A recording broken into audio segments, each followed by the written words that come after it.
Ինչպես որ դրժել ու խախտել եք բազմաթիվ խոստումներ, ես էլ եք խախտելու, համոզված եմ դրանում արդեն, բայց տեսեք, մի հետաքրքիր շկերտ գնաց այստեղ, հիմա իրենք հայտարարել են մի բան,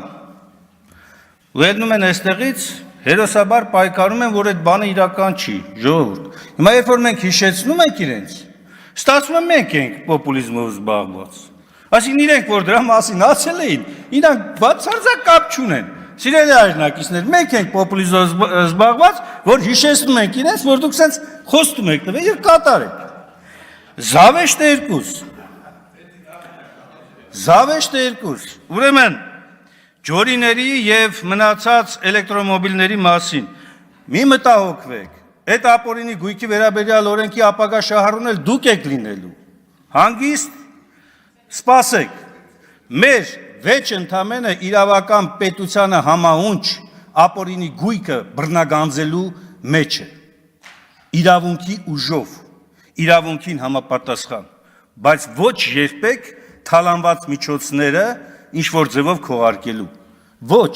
մենք կողմ ենք հենց դրան, կողմ ենք և ասում եմ, այ հենց այդ օրենքի ու բազմաթիվ այլ օրենքների հենց ապագա կարգավորման ազդեցությունը դուք կզգաք, ձեր վրա կզգաք, խնդիր չի, երրորդ կարևոր դիտարկումը,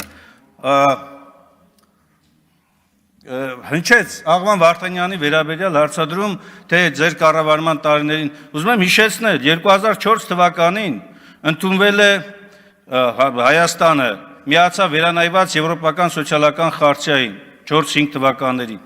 Հայաստանում ընդունվեց Դաշնակցության խմբակցության հենց դրդմամբ, պնդմամբ, առաջարկությամբ, կենսապահովման նվազագույն բյուջեի և զամբյուղի մասին օրենքը, որը պետք է հիմք դառնա բոլոր քաղաքականությունների համար, ներառյալ հենց նպաստների, թոշակների, կրթաթոշակների և սոցիալական բոլոր ծրագրերի համար։ Փոխանակ մենք հետևողականորեն դուք, որ խոստումներ եք տվել, այս օրենսդրական կարգավորումները կյանքի կոչեք, հիմա ելել եք ստեղ հերոսաբար պայքարում եք սոցիալական պետության դեմ ու ցավալի է, որ սոցիալական հարցերի փոխնախարարն է և համապատասխան սոցիալական հարցերի հանձնաժողովի նախագահն է պայքարում սոցիալական այս կարևոր նախաձեռնությունները առաջ մղելու ուղղությամբ, դեմ, շատ զարմանալի է և ուզում եմ հիշեցնեմ սիրելի քաղաքացիները, այսօր ՔՊ-ի մեծամասնությունը 1974 թվականից հետո ծնվածներ են,